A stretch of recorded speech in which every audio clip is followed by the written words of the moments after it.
আসসালামু আলাইকুম। আমন্ত্রণ জাগো স্পোর্টসে, সঙ্গে আছি আমি আফরিন সুমনা। শুরুতেই সংবাদ শিরোনাম। 11টি করে 4 ছক্কায় 47 বলে জর্ডান কক্সের রেকর্ড করা সেঞ্চুরি। বাংলাদেশ পাকিস্তান টি-20 সিরিজের ম্যাচ কবে, কখন, কোথায়? এক ম্যাচে উঠল 1497 রান, ক্রিকেট বিশ্বের নতুন ইতিহাস। গিলের পাশে অন্য তরুণী, চেয়ে আছেন সারা, ভিডিও ভাইরাল। প্রায় 10,000 কোটি আয় বিসিসিআই এর, আইপিএল থেকেই 5,000 কোটির বেশি। দর্শক, শিরোনাম শুনছিলেন, এবার জানিয়ে দিচ্ছি বিস্তারিত। 221 রানের বড় লক্ষ্য তাড়ায় যেমন শুরু দরকার ছিল তেমনি ইনিংস খেলেছেন ইংল্যান্ডের ব্যাটার জর্ডান কক্স। দেশটির ফ্র্যাঞ্চাইজি টুর্নামেন্ট ভাইটালিটি ব্লাস্টে তার জোড়া ইনিংসে এসেক্স 4 বল এবং 4 উইকেট হাতে রেখে জিতেছে। হ্যাম্পশায়ারের বিপক্ষে 11টি করে 4 ছক্কায় সেঞ্চুরি তো করেছেনই, রেকর্ডও করেছেন কক্স। চেমসফোর্ডে গতকাল টসে হেরে আগে ব্যাট করতে নেমে হ্যাম্পশায়ার ক্রিকেট দল 220 রানের বড় সংগ্রহ করে। তাদের পক্ষে ব্যক্তিগত 50 করেন ওপেনার টবি অ্যালবার্ট ও মিডল অর্ডার ব্যাটার কাটরাইট। অ্যালবার্ট 55 বলে 12-4 ও 1 ছক্কায় 84 এবং হিলটন কাটরাইট 23 বলে 3-4 ও 5 ছক্কায় 56 রান করেন। এছাড়া 24 বলে 41 রানের ক্যামিও ইনিংস খেলেন টম প্রেস্ট। জবাবে এসেক্সের শুরুটা ভালো হয়নি, মাত্র 39 রানের মাথায় দলটি 2 উইকেট হারায়। পরে এসেক্সের হাল ধরেন উইকেট রক্ষক ব্যাটার জর্ডান কক্স। তিনে নামা এই ব্যাটার 11 ছক্কা ও 11-4 60 বলে অপরাজিত 139 রানের ইনিংস খেলেন। তাতে 4 বল হাতে রেখেই 221 রানের লক্ষ্য ছুঁয়ে ফেলে এসেক্স। বিধ্বংসী ইনিংস খেলে ইংলিশ উইকেট রক্ষক ব্যাটসম্যান রেকর্ড বুকেও নাম লিখিয়েছেন। টি-20তে এটি তার প্রথম সেঞ্চুরি হলেও তার করা 139 রান ইনিংস উইকেট রক্ষক হিসেবে সর্বোচ্চ রানের ইনিংস। 2023 সালে ইংল্যান্ডের হয়ে ওয়েস্ট ইন্ডিজের বিপক্ষে ফিল সল্ট 119 রান করেছিলেন, যা ছিল আগের সর্বোচ্চ। অবশ্য সব দেশ মিলিয়ে উইকেট রক্ষক ব্যাটারদের মধ্যে কক্সের চেয়ে বড় ইনিংস আছে 5টা। ব্রেন্ডন ম্যাককালাম 73 বলে অপরাজিত 158 রানের ইনিংস খেলেছিলেন 2008 আইপিএল এর উদ্বোধনী ম্যাচে।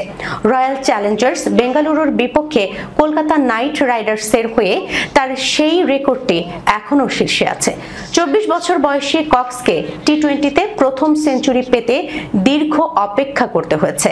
এর আগেই তিনি খেলে ফেলেছেন 144টি ম্যাচ। টি-20 ব্লাস্টের ইতিহাসে এসেক্সের হয়ে দ্বিতীয় সর্বোচ্চ ইনিংস এখন কক্সের। 2008 সালে একই মাঠে সাসেক্সের বিপক্ষে গ্রাহাম নেপিয়ারের 58 বলে অপরাজিত 152 সর্বোচ্চ। কক্স ছাড়া এসেক্সের আর কোনো ব্যাটার উল্লেখযোগ্য রান পায়নি, তবে রেকর্ড গড়া এক ইনিংসই তাদের জয়ের জন্য যথেষ্ট ছিল। প্রসঙ্গত, ইংল্যান্ডের হয়ে এখন পর্যন্ত 3টি ওয়ানডে ও 2টি টি-20 খেলেছেন কক্স। গেল বছর জাতীয় দলের জার্সিতে অভিষেক হয়েছিল তার, তবে ব্যাট হাতে আহামরি কিছু না করায় তিনি দলে জায়গা থিত করতে পারেননি। শ্রীলঙ্কা সফর শেষ হতে না হতেই ফের মাঠে নেমে পড়তে হচ্ছে বাংলাদেশ দলকে। লিটনরা সেই সফর শেষ করে দেশে ফেরার আগেই যে 3 ম্যাচের টি-20 সিরিজ খেলতে ঢাকায় পা রেখেছে পাকিস্তান দল। আগামী রোববার 3 ম্যাচ সিরিজের প্রথম টি-20তে মুখোমুখি হবে বাংলাদেশ ও পাকিস্তান। দ্বিতীয় ও তৃতীয় ম্যাচ মাঠে গড়াবে যথাক্রমে 22 এবং 24 জুলাই। সবকটি ম্যাচেই অনুষ্ঠিত হবে মিরপুর শেরি বাংলা জাতীয় ক্রিকেট স্টেডিয়ামে। ম্যাচগুলো শুরু হবে স্থানীয় সময় সন্ধ্যা 6টা থেকে। এই সিরিজের জন্য 16 সদস্যের দল ঘোষণা করেছে বাংলাদেশ ক্রিকেট বোর্ড বিসিবি। শ্রীলঙ্কার বিপক্ষে সিরিজ জয়ী স্কোয়াডে কোনো পরিবর্তন আনা হয়নি। অন্যদিকে পাকিস্তান কয়েকজন পরিচিত মুখকে ছাড়াই বাংলাদেশ সফর করছে। বাবর আজম, মোহাম্মদ রিজওয়ান ও শাহিন শাহ আফ্রিদিদের বাদ দিয়ে গড়া পাকিস্তান দলকে নেতৃত্বে দেবেন সালমান আলী আগা। ভারতের নতুন টেস্ট অধিনায়ক শুভমান গিল এবং কিংবদন্তি ব্যাটসম্যান শচীন টেন্ডুলকারের কন্যা সারা টেন্ডুলকারকে নিয়ে প্রেমের গুঞ্জন দীর্ঘদিন ধরেই ঘুরছে সামাজিক মাধ্যমে। সম্প্রতি সেই জল্পনা যেন আরও জোরালো হয়ে উঠল লন্ডনে যুবরাজ সিং এর ইউ উই ক্যান ফাউন্ডেশনের নৈশভোজ অনুষ্ঠানে একসঙ্গে উপস্থিত ছিলেন গিল ও সারা। একটি ভিডিওতে দেখা যায় গিল এক তরুণীর সঙ্গে কথা বলার সময় সারার চোখ স্থির হয়ে আছে গিলের দিকেই। এই মুহূর্তেই শুরু হয় জল্পনার নতুন অধ্যায়। আরেকটি ভাইরাল হওয়া ভিডিওতে দেখা যায় গিলের সতীর্থ রবীন্দ্র জাদেজা তাকে মজার ছলে টোকা মারছেন। গিল খানিকটা লজ্জিত প্রতিক্রিয়া দেন, যা অনেকেই সারাকে উদ্দেশ্য করে জাদেজার কোনো মন্তব্য বলেই ধরে নিচ্ছেন। সারা ও গিলের সম্পর্ক নিয়ে আগে থেকে বিভিন্ন ধরনের আলোচনা চলছিল, তবে কেউই কখনো আনুষ্ঠানিক মন্তব্য করেনি। তবে এই ঘটনার পর নেটিজেনদের জল্পনা যেন আরো উস্কে উঠেছে। অনেকে বলেছেন, বন্ধুত্বের গণ্ডি কি পেরিয়ে গেলেন তারা? ক্রিকেট মানেই রেকর্ডের খেলা। প্রতিদিনই তৈরি হচ্ছে নতুন নতুন ইতিহাস, কখনো ব্যাটে, কখনো বলে, আবার কখনো ফিল্ডিংয়ে। এবার রেকর্ড বইয়ে যুক্ত হলো এক ঐতিহাসিক স্কোর লাইন। অনূর্ধ্ব 19 পর্যায়ের টেস্ট ক্রিকেটে এক ম্যাচে সর্বোচ্চ রানের নজির গড়ল ভারত ও ইংল্যান্ড যুব দল। সম্প্রতি ইংল্যান্ড সফরে গেছে ভারত অনূর্ধ্ব 19 দল, যেখানে তারা 5 ম্যাচের ওয়ানডে ও 2 ম্যাচের টেস্ট সিরিজ খেলছে। ওয়ানডে সিরিজ 3-2 ব্যবধানে জিতে নেয় ভারতীয় যুবরা। এরপর প্রথম টেস্টেই তৈরি হয় এক অবিশ্বাস্য রেকর্ড। 12 জুলাই শুরু হয় 15 জুলাই শেষ হওয়া 4 দিনের এই ম্যাচে দু দল মিলে মোট 1457 রান সংগ্রহ করে, যা অনূর্ধ্ব 19 টেস্ট ইতিহাসে সর্বোচ্চ। ভারত প্রথমে ব্যাট করে 540 রান তোলে, আর দ্বিতীয় ইনিংসে যোগ করে আরও 248 রান। জবাবে ইংলিশ যুবদল প্রথম ইনিংসে 439 এবং দ্বিতীয় ইনিংসে 270 রান করে। দুদলই ম্যাচে দারুণ ব্যাটিং প্রদর্শন করলেও নির্ধারিত সময়ের আগে ফলাফল নির্ধারণ না হওয়ায় ম্যাচটি ড্র ঘোষণা করেন আম্পায়াররা। এই ম্যাচের মাধ্যমে ভেঙে যায় 34 বছর পুরনো রেকর্ড। 1991 সালে ইংল্যান্ড ও অস্ট্রেলিয়া অনূর্ধ্ব 19 দলের একটি ম্যাচে মোট 1430 রান হয়েছিল, যা এতদিন পর্যন্ত সর্বোচ্চ রানের টেস্ট ম্যাচ ছিল যুব পর্যায়ে। সেই রেকর্ডকে এবার ছাড়িয়ে গেল এই ভারত ইংল্যান্ড লড়াই।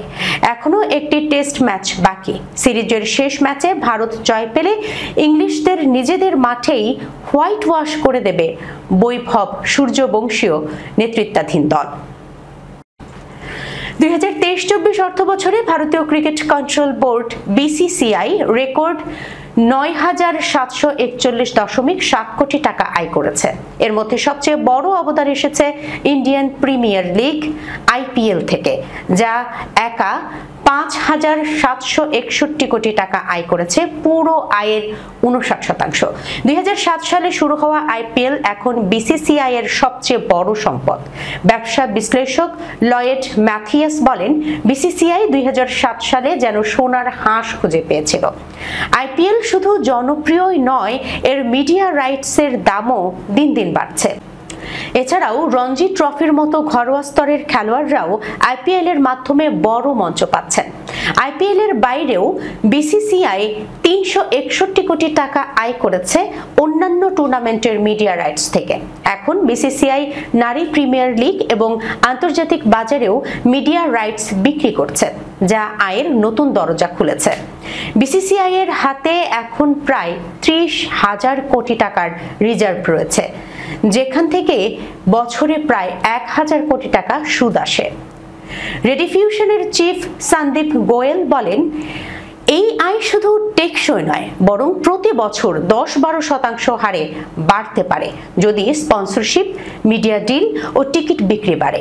তিনি আরো বলেন, রঞ্জি, দুলীপ কিংবা সিকে নাইডু ট্রফির মতো ঐতিহ্যবাহী টুর্নামেন্টগুলোকে আরও বাণিজ্যিকভাবে উপস্থাপন করলে বিসিসিআই এর আয় আরও বাড়বে।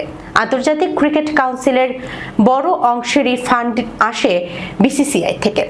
ব্র্যান্ড ফিন্যান্স ইন্ডিয়ার এমডি আজিমান ফ্রান্সিস বলেন, আইসিসি এখন বিসিসিআই এর উপরই নির্ভরশীল, কারণ তারা নিজেরা তেমন আয় করতে পারছে না।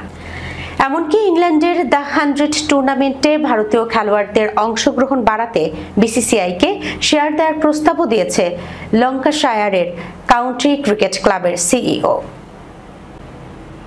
দর্শক, এই ছিল এখনকার মতো জাগো স্পোর্টসে। যাবার আগে সংবাদ শিরোনামগুলো জানাবো আরো একবার। 11টি করে 4 ছক্কায় 47 বলে জর্ডান কক্সের রেকর্ড গড়া সেঞ্চুরি। বাংলাদেশ পাকিস্তান টি-20 সিরিজের ম্যাচ কবে, কখন, কোথায়?